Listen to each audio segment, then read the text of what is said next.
Академик Филиповски, спаѓате во групата на научни и работни универзитетски професори кои ја формираше МАНУ уште 67-ма овде во куќата на Уранија, кога почнавте со Милош Бартош и другите југословенски академици да ги постувате основите на МАНУ, чие 50 годишнина сега се одбележува. Што е за вас белег на МАНУ вчера, денеска и што би требало да биде утре? Белег, прво да ви кажам дека нема добра представа јавноста што е МАНУ. Сите мислат дека е МАНУ или се вика Македонска академија заради тоа што е академија на етничките македонци, што не е точно. Македонска академија се вика заради тоа што е на македонската држава. Првиот член со кој што се дефинира академијата е највисока научна и уметничка институција на Република Македонија, не на македонскиот народ. Исто така, кога се бираат академици, критериумот е да има високи дострели во науката и уметноста и да биде државјанин на Македонија. Никаде не пишува да припаѓа на една или друга заедница. Како резултат од тоа, во академијата од првиот до денешен ден, скоро сите етнички заедници имаја свој човек таму. Покрај македонците имаше турци, албанци, власи, евреи, срби и голем број од мешани бракови. Сето тоа функционира многу успешно и заради тоа нема тенденција кај некои други етнички заедници да формираат своји универзитети, своји факултети, заради тоа што можат да бидат под еднакви услови членови заедно со другите представници на етничките заедници. Ке се вратиме на формирањето на МАНУ и на вашите релации со починатиот академик Блаже Коневски, кој на оден начин е некако символ на МАНУ и заедно со вас и со Поленаковиќ.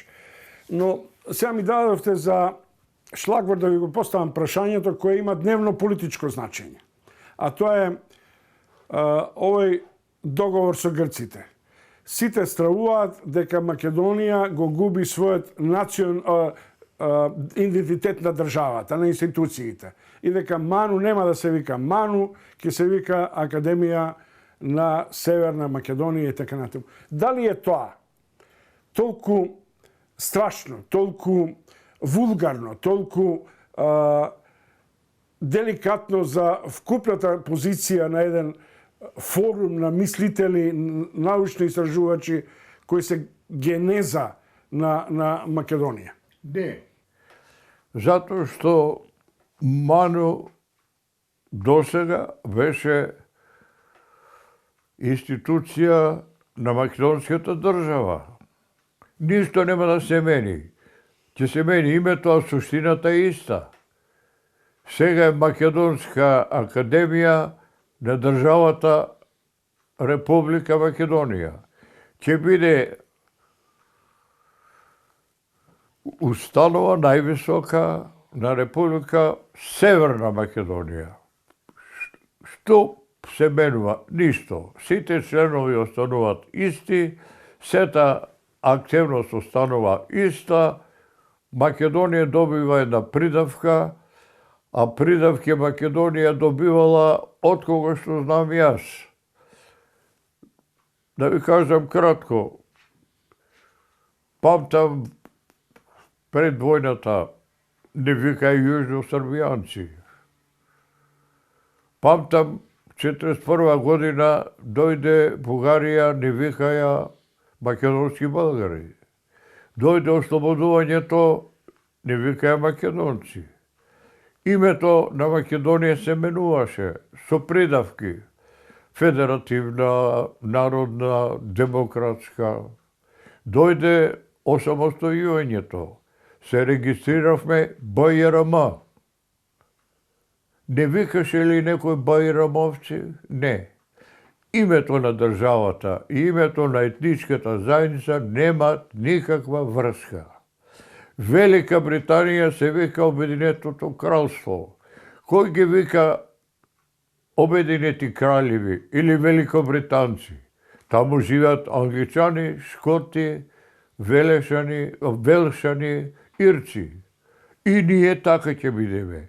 Државата ќе се вика Северна Македонија, а ние етничките заедници секој со своје име. Македонците македонци, албанците албанци, турците турци и така натаму. Ништо нема да се менува.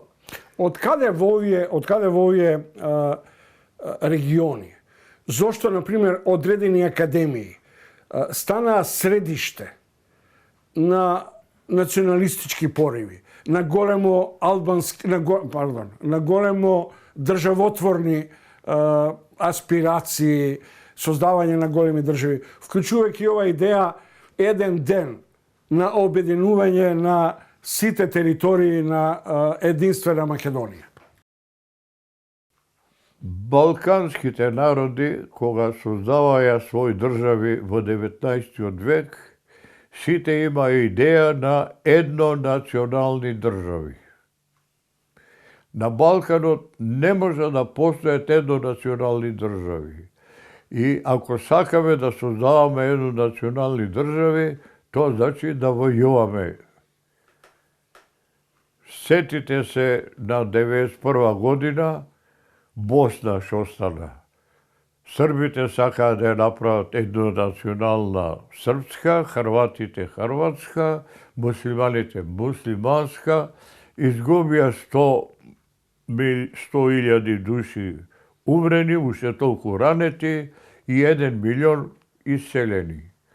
Невозможно е во услови на толку голема измешаност на народите да ги расчистувате. Таа идеја да менуваме за време на војната територии и население со албанците за време на конфликтот, тоа е резултат на таа идеја на еднонационални држави. Тоа не е можно. Еве и сега Вучич со албанците се договара пак истото да го направат. Ако го направат, тоа ќе отвора Пандорината кутија, кој знае што ќе стане со другите граници. Ајде да не гледаме постојано во Вучич. Мислите ли дека во Македонија одредени политички, етнички лоби групи не се уште приврзани на таа идеја еден ден, Пиринска, Егејска, Вардарска Македонија да бидат едно цело, а и тие може да бидат едно цело во рамките на Европската Унија? Во рамките на Европската Унија можат, инаку не можат. Не дај Боже сега да се обединиме, етничкиот состав е таков, што во таа обединета Македонија, македонците, или како ги вика Крсеме Сирков, Славо македонците, ќе бидат 20-30 на 100, ќе бидеме малцинска заедница. Ако сакаме тоа да бидеме малцинство, па да се обединиме. Академик Филиповски, денеска е 8 септември. И јас на овој ден, освен мојата честитка до вас, како еден од доајените на македонското жителство и на науката, сакам да ве прашам за еден миг кој е многу важен во Македонија. Ако 8 септември е референдумот за самостојна Македонија, што е за вас 30 септември? И тој референдум во кој ние, граѓаните, треба да решиме за каква иднина, за каква Македонија ќе се определиме. За ваква каква што е, за можеби некаква етничка Македонија или за некаква европска Македонија. Чововски, кој ќе живеете долго, многу работи преживувате. Имаше, според мене, 3 крстностици во животот на оваа земја за време на мојот живот. Првата беше НОБ и Аслом. Нашите генерации ја создадоја оваа земја. Јас бев еден од учесниците уште од пред војната и за време на војната. Има партизани и за среќа се вратив жив и здрав. Едно 20.000 души, мои драги колеги, не се вратија. Меѓу нив другари блиски и роднини не ми се вратија. Такво време беше, бевме идеалисти, да не речам утописти, сакаме да создаваме држава и да градиме социјализам. Тоа е правата вистина. Тоа е првата раскрстица. Во таа раскрстица левите беа за ослободување на Македонија, десните беа тие сега што се за самостојна Македонија беа слуги на окупаторот. Ниеден ВМРО-вец не заде пушка да се бори против Бугарија. Кога Македонија припаѓала на царство Българија, секој пат се заборзаваше на самостојна Македонија. Меѓутоа, факт е дека големите дејци, вклучувајќи го предсе Мисирков, а и подоцна Влахови, во средиштето на идејата за Македонија, ја продуцира и ја работеа на територијата, да речем, на Бугарија. И тоа не е никаква срамота на оден начин да го признаеме. Мисирков и Влахов се исклучуци. Малцинство. Мнозинството не мислеа така. Тоа се светли имиња за Македонија. Има многу што не се светли имиња. Уште нешто ќе ви кажам. За време на Балканската војна, првата Балканска војна, втората Балканска војна, за време на Светската војна, каде беа овие патриоти борци за самостојност? Сите служеа на туѓа држава. За време на првата светска војна имаше дивизии, така наречени ополченски, составени од македонци, кои што отидоа на Едрене да се тепаат. Каква врска има Едрене со Македонија? 1000 километра далеко. Која е третата раскрстица? Можам да ви кажам дека во втората раскрстица на 8 септември и левицата и десницата алални вера беа на височина на своите задачи. Се обединија, создадоа не самостојна Македонија, заедно помогнаја да се ослободиме без капка крв. Тогаш беше страшно време. ЈНА одвај чекаше да има некој инцидент за да се осветат. Како во турско време беговите што ги пуштаја појасите за да ги изгазде некој за да може да го убијат, така правеа и тие. Она што мене ме изненади тогаш и што сега ми е многу драго, ниеден од ВМРО не направи никаков инцидент, иако беа наоружени многу илјади луѓе од нив. Беа на висина на задачата. Да направија некоја глупост, ќе дадевме 100.000 жители, 100.000 души жртви, не знам колку стотини илјади бегалци, и државата ќе ни се запуснеше и ништо од нема не беше да остане. Не ми одговорите на прашањето. Има ли нитка меѓу 8 септември и 30 септември? Има. Има. Во тоа е разликата. Сега е раскрстица. Пресвртница. Дојдовме на кружно движење. Ќе одиме ли по пат кој што одевме сега, а тој пат е после 25 години самостоен живот, не ја направивме оваа земја нити среќна, нити пријатно место за живење, да не ви кажам сите лоши работи што сме ги правиле. Сега имаме шанса, единствена шанса, да свртиме не по тој правец, по евроатлантскиот правец, кој што ни нуди спас. Од цел светина да ни кажат, слушајте, вие бевте, ќе останете македонци. Слушајте, ова ви е последна шанса, последниот воз. Нели се качите сега, не се знае пак дали ќе се качите. Бирајте меѓу интеграција и изолација. Академик Филиповски, кога сега ве слушам, се интригирам. Како го имате тој жар од научник кој работи екзактни науки. Вие сте некој експерт за почва, за меѓународен експерт. Го имате тој жар да зборувате за мегдан меѓу историјата и иднината.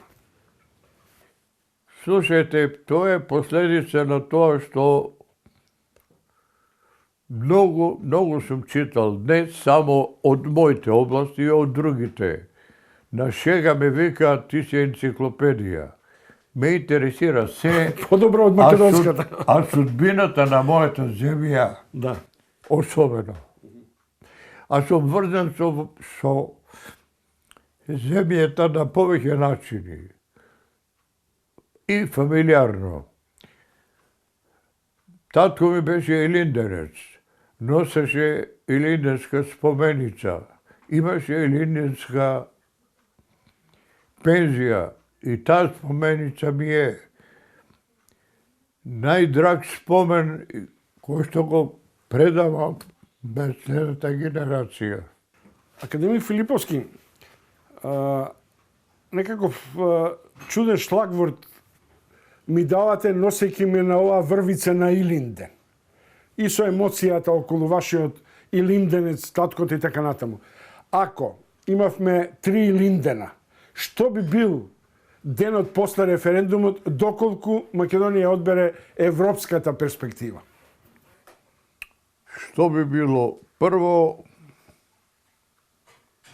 ми се чини повеќе нема да правиме такви глупости како што сме правиле досега. Меѓу етничките односи ќе се поправат. Врските со соседите ќе се поправат. Нема повеќе да мислиме дали ќе не биде или нема да не биде. Ќе бидеме безбедни, без друго. Нема да имаме толку многу безработни како досега.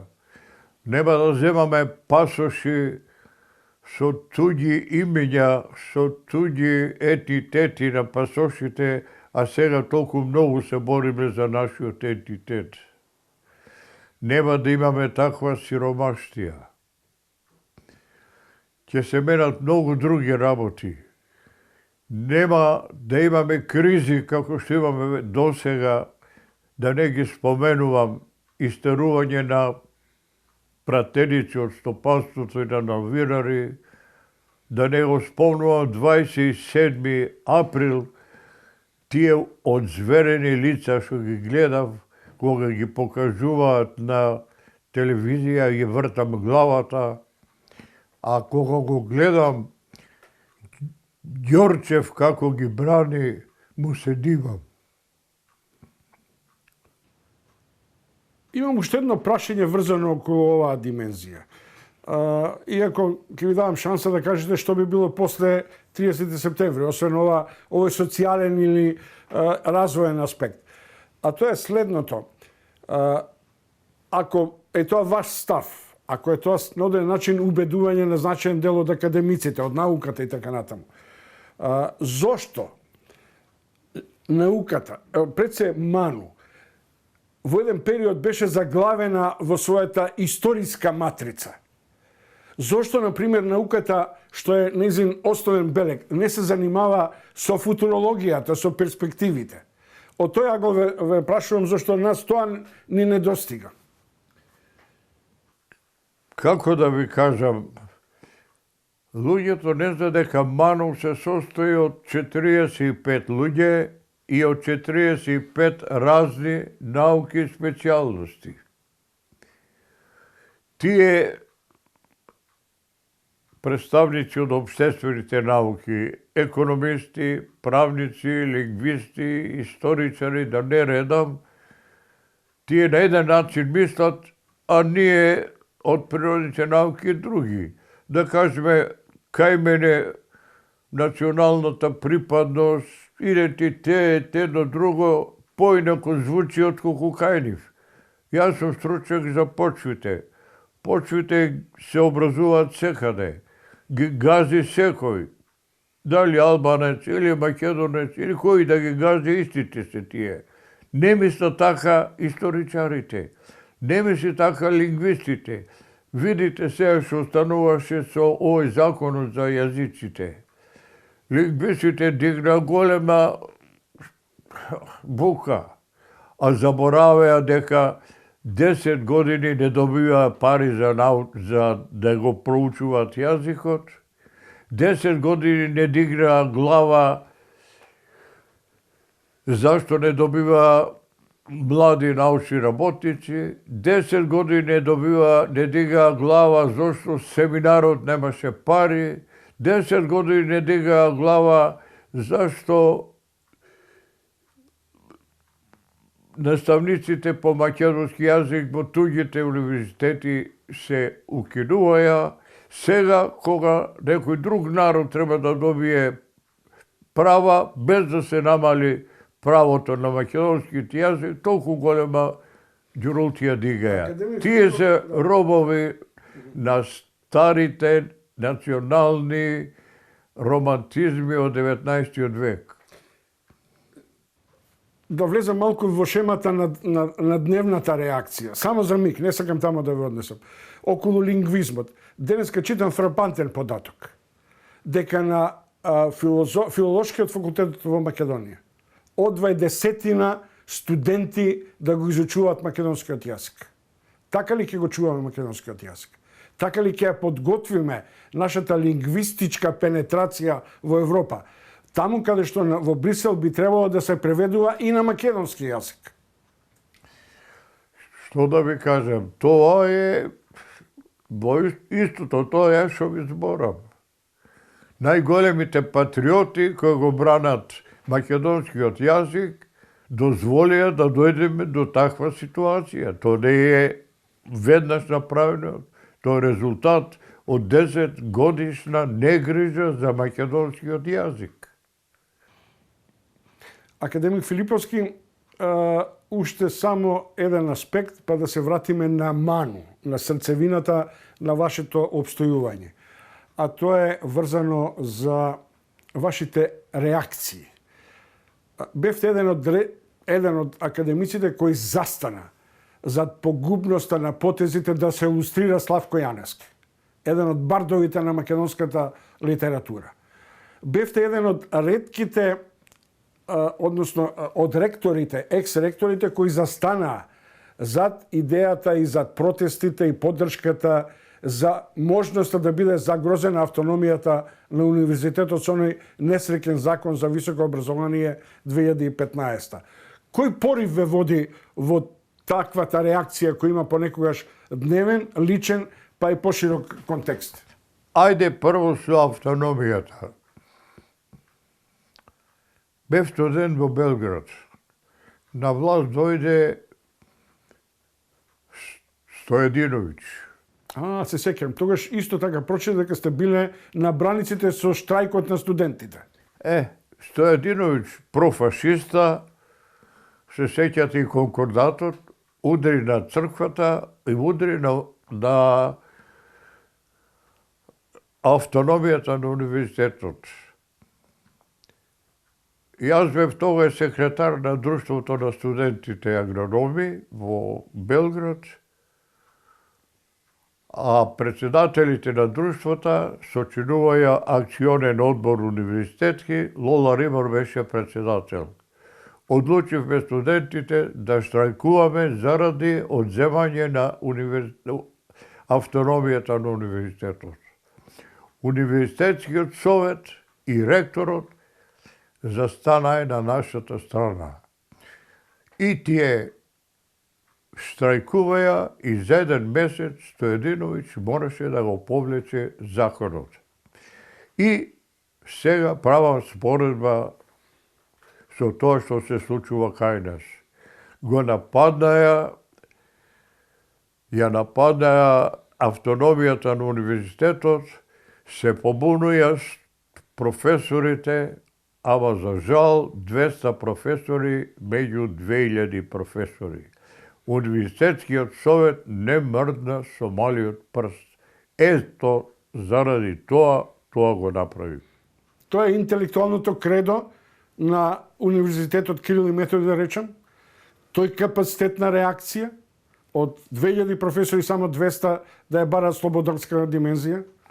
По моje мислење, 10 годишното владење со извонредна пропаганда, која што беше дури полоша од Гебелсовата, го мена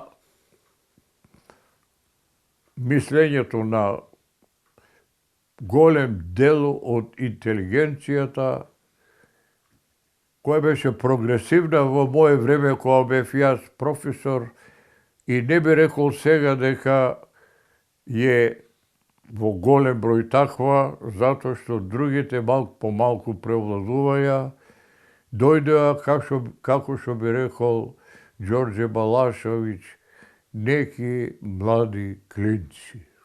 Тие некои млади клинци во Ману беа дочекани без стручни звања.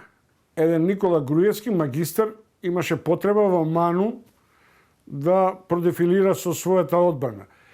Ги доживеавте ли јасно критиките дека е тоа срамота владата да ја посвојува Ману? Морам да ви кажам искрено дека мене лично не ми се допаѓа ни овој налет на актуелна влада да бара меѓу вас сојузници или да ги презентира становиштата на овој грчко-македонски договор.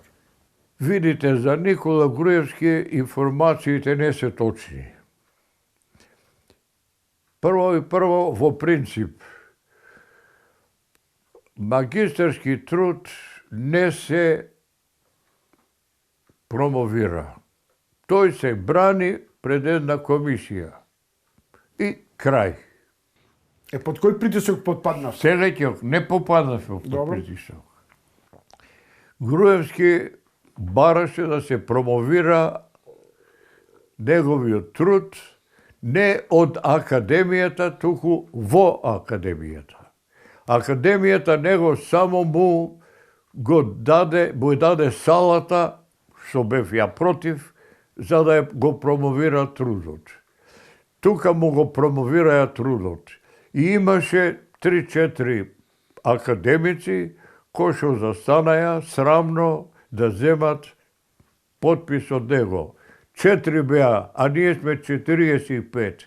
И вие така ја представивте работата, дека ние го промовиравме и дека сите се наместивме таму да му го земеме подписот. Јас бев против и голем број на академиците против луѓето од власта да добијат било каква привилегија во академијата. Ќе ви кажам една работа што не ја знаат луѓето. Ксенте Богоев беше председател на извршни совет. Ксенте Богоев е голем научник. Тој заслужуваше и пред тоа и за време додека беше председател на извршниот совет да биде член на академијата. Го кандидираше Милјовски. Кирил Милјовски. Кирил Милјовски. Сите се спротивставивме. Не за тоа што не заслужува, туку затоа што е председател на извршни совет. Ако го избереме, ќе речат го изабравме заради тоа што врши тој притисок. Тоа е лошо и за него, лошо и за нас. И ние одложивме. Кога му заврши мандатот, го изабравме. Така беше тогаш. Не, веројатно, не знам сега како ќе биде. Во јавноста превладува две спротивставени становишта. Едното дека Ману е во сенка. не реагира на дневни политички реакции, на стратешки прашања. Меѓу другото, и за името. Вие имавте една промеморија околу името, меѓутоа, како да ви кажем, ништо од ова што се случува не погодивте или не сугериравте. Во еден период бевте вклучени и во класични дневно-политички реакции. Од друга страна, становиштето е дека ако си гледавте сеир, сега е зошто премногу се вклучувате во некаква дневно-политичка обсервација? Видите, во општеството е создадено такво мислење. Го знам и јас, го читам. Меѓутоа, МАНУ е научна установа, уметничка установа, не е политичка установа, не е таа создадена да реагира на разни собитија. МАНУ може да проучува и да пишува студии за национални проблеми, тоа е нејзина задача, и да ги печати. Она тоа прави. А още тоа мисли, да кажеме, било каков историски проблем. Зашто не реагирате за тоа и тоа историја? Па вие знаете дека ние имаме двајца историчари. Еден е 90 години, другиот е 60 години. Историскиот институт има 30 историчари. Филозофскиот факултет има 20 историчари. Вие барате од овие двајца, а ние сите, јас педолог, тој ботаничар, оној математичар, што можеме ни да помогнеме? Ништо. Без сваќате? Добро, ама имате мудроста на мислата и искуството на реакцијата. Не сме стручњаци за таа работа. За кажеме за јазикот, примерно. Па лингвисти имаме 3-4, а има цел институт за македонски јазик. Има цела катедра за македонски јазик. Тамо е собрано тоа што разбера. Ние сме 20-тројца. Кога би се вратиле на чинот на формирањето, на ентузијазмот меѓу вас, Блаже Конески, Преце, Харалампија, Поленаковиќ, на формирањето на МАНУ, и денешната институција, која е спојката? Има некаков континуитет? Има ли некакви загрижувачки дисконтинуитети кои МАНУ, например, го ископчуваат од тоа да биде средиште на интелектуалната и научната мисла? По моје мислење нема. Ние ги поставивме основите на академијата, ние тројца. Ја основивме, ја организиравме научната работа, почнавме со многу проекти, ја организиравме уметничката работа со изложби и слични уметнички приредби, ја организиравме издавачката работа, до сега се издадени многу илјадници страници во издание на МАНУ. Воведовме принцип на крајна толеранција во секој однос на различните луѓе. Не правивме разлика меѓу академиците по било која основа. За среќа тоа продолжи. Сите основни принципи продолжија. Можда интензитетот на една или друга работа намали или се засили, во основа сме задоволни, барем јас сум единствено жив и тоа може да го кажам.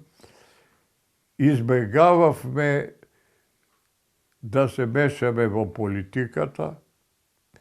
Не дозволивме МАНУ да влезе под било чија капа. Успеавме тоа дури во еднопартискиот систем, благодарение на Блаже.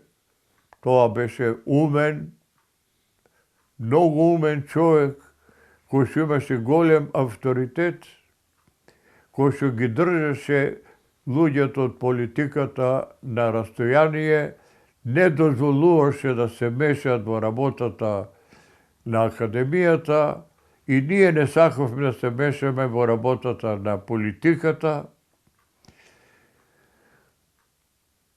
имавме слобода да ги бираме академиците, никој пат не ни се мешаја кој академик избереме, никој пат не ни се мешаја кој председателство ќе избереме, само на едно ни се мешаја, кој председател ќе биде. Председателот го бираше партијата заедно со академијата. Требаше да биде член на ЦК, без тоа не можеше да биде, затоа јас не можев да бидам председател. А дали сега ви се мешаат?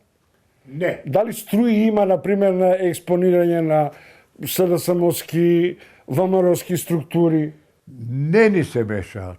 Никако не ни се мешаат. Имаше еден обид на мешање. Ќе ви го кажам, тоа беше кога се кандидира Клјуцев за председател на академијата.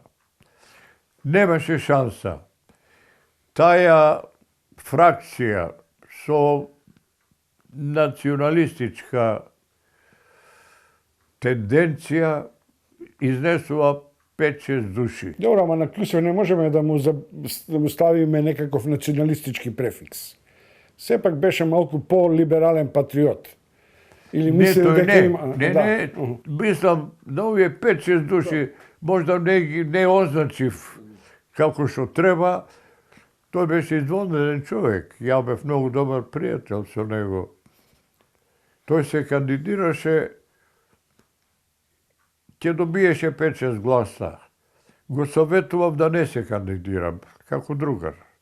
Затоа што беше амбициозен, суетен, и ако изгуби не ќе може да издржи, не ме послуша. Се кандидираше, место 5 доби 15 гласа. Не верував јас. А зашто? Кога го кандидира, изјави.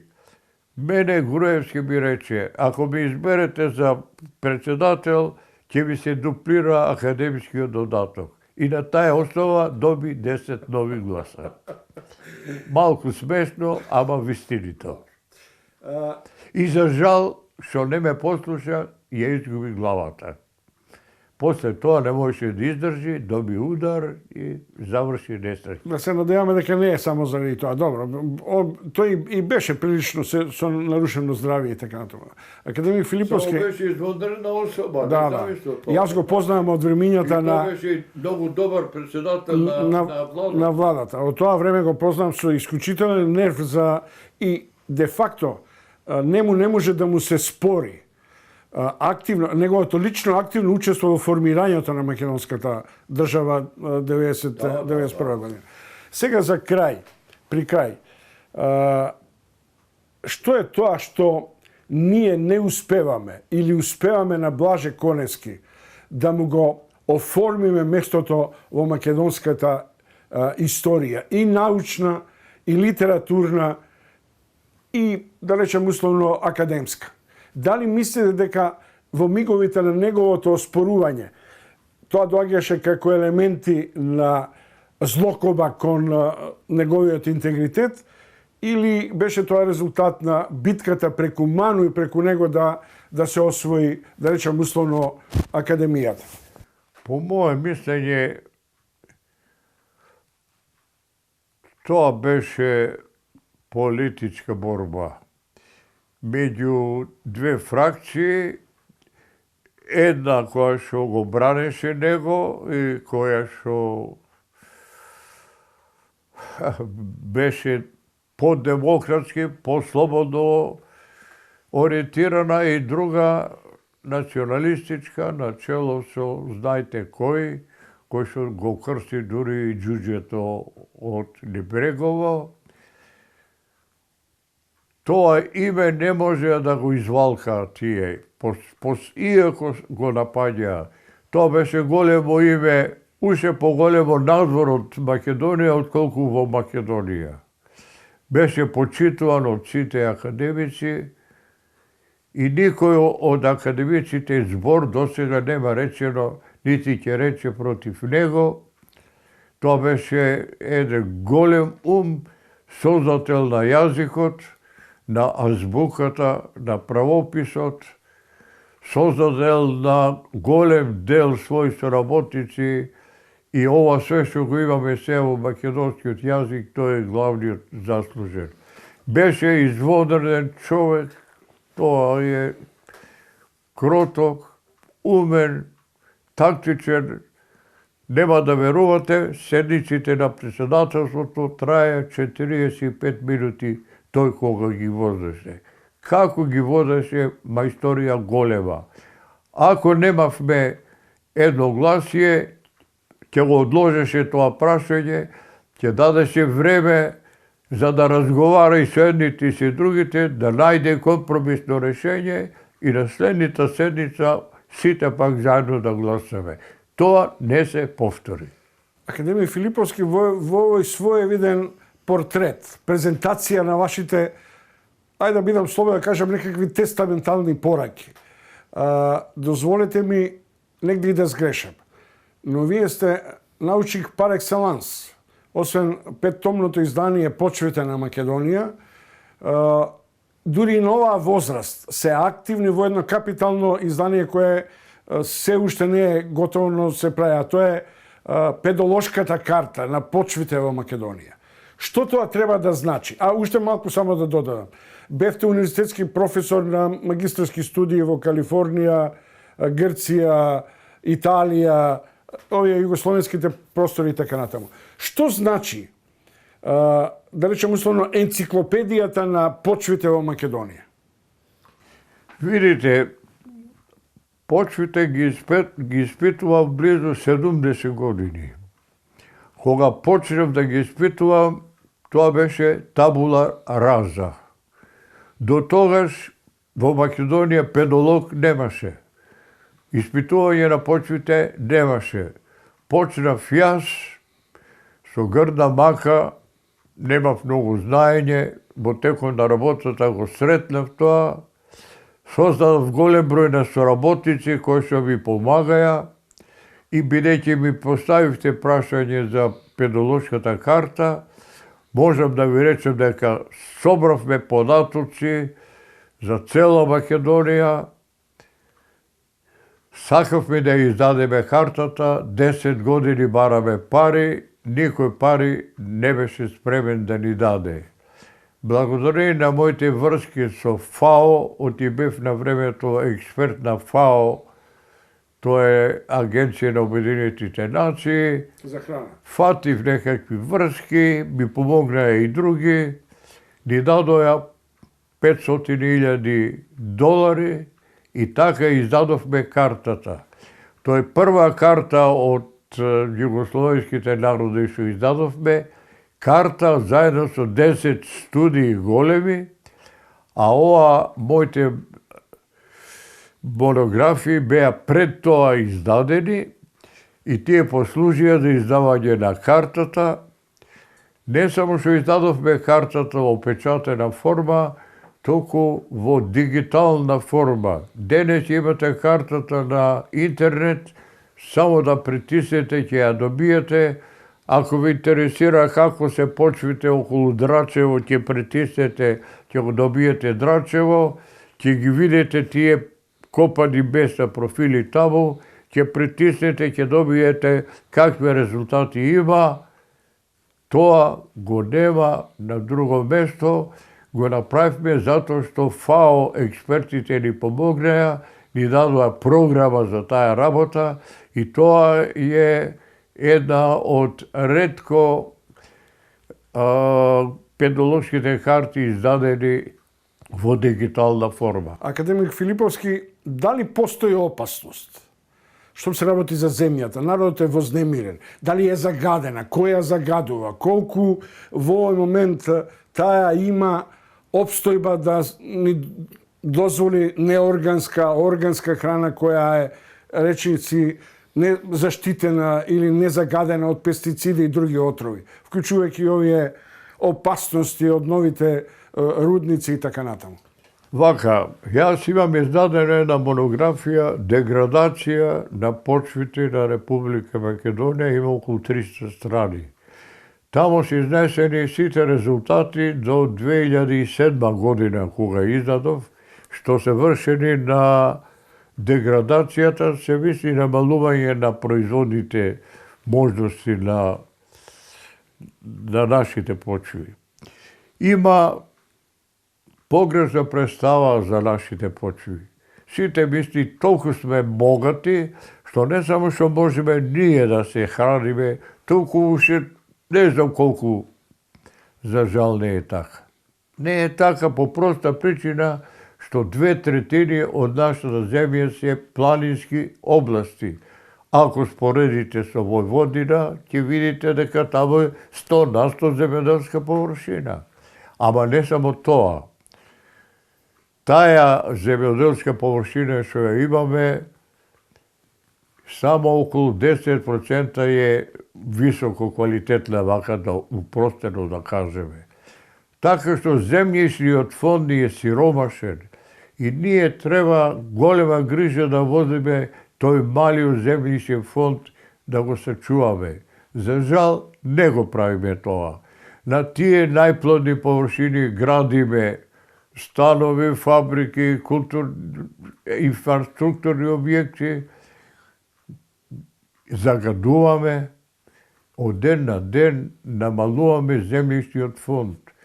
Истото тоа го правиме со нашите шуми.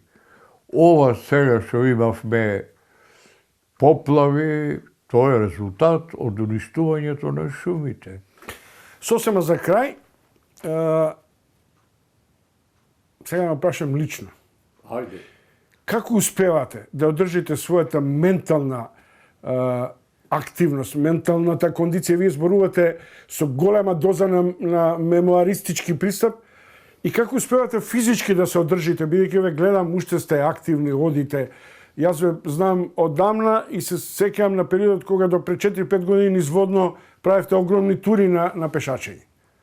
Што е тоа што е феноменот на младоста на академик Филиповски? Феноменот е физичка активност. Секоја сабота и недела планинарев, имав двор во кој што работав секој ден по 1-2 сати, со тоа ја одржава физичката активност. Летно време, во ова викендите кај што ви е сега, доваѓа по 1-2 месеци пливав, до пред 3 години пливав, до пред 3 години возев кола, благодари на тоа. Освен тоа, професијата ми беше таква што по 2-3 месеца бев на терен. Физичката активност е основен елемент за здравје. И други елементи имаше. Избегавав судири, се чував душата. Така тато ми викаше, мачи си ја мршата, телото, чувај си ја душата. Тоа значи сега по сегашниот речник стресови избегавав.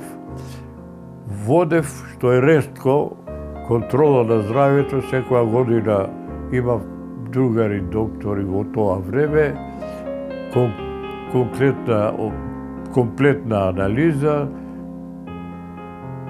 шеќерен, претисок, да не вреќа. Кога се враќате во Скопје?